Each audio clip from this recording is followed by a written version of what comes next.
Maintenant, j'ai un tabernacle baptiste à Jeffersonville, mais le pasteur qui est là est un méthodiste un brave frère qui a le Saint-Esprit, qui sort de l'université Asbury, à Wilmore, au Kentucky.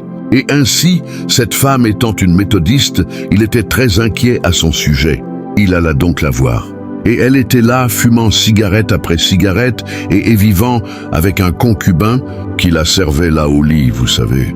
Le médecin disait, elle va mourir. Ainsi Frère Neville dit, si je vais vers elle pour la voir et lui parler, peut-être que je peux l'amener à se repentir. Et il dit, lorsque frère Branham viendra, je l'amènerai là-bas parce que je sais que c'est ce qu'il lui dira.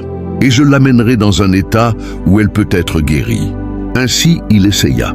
C'est un brave frère. Ainsi il alla vers elle et dit, eh bien sœur, dit-il, je crois savoir que vous êtes méthodiste.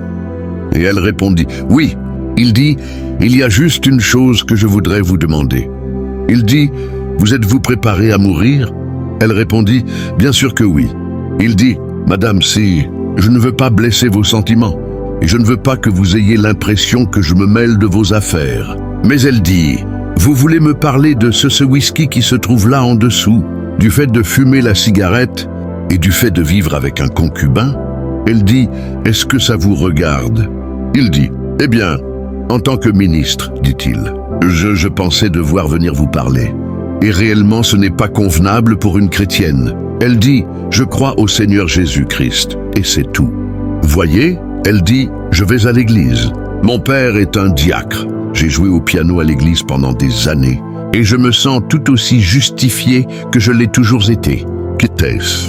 L'âme qui pêche, c'est celle qui mourra. L'âme, cette conscience intérieure qui lui disait qu'elle avait tort, est peut-être en train de vous dire la même chose ce soir. Elle s'était confiée à ses facultés mentales et elle croyait avec son esprit, et le Saint-Esprit s'était éloigné pour avoir été attristé. Il ne lui parlait plus. Elle pensait qu'elle avait raison, tant qu'elle pouvait croire avec son esprit. Et après, frère Neville s'en alla. Jeudi, lorsqu'il m'en parla, je dis, observez-la à la fin de la route, maintenant, observez simplement. Et il arriva qu'on était là, lorsqu'elle était arrivée au bout de sa route. Et elle était assise là, elle avait simplement déposé sa cigarette.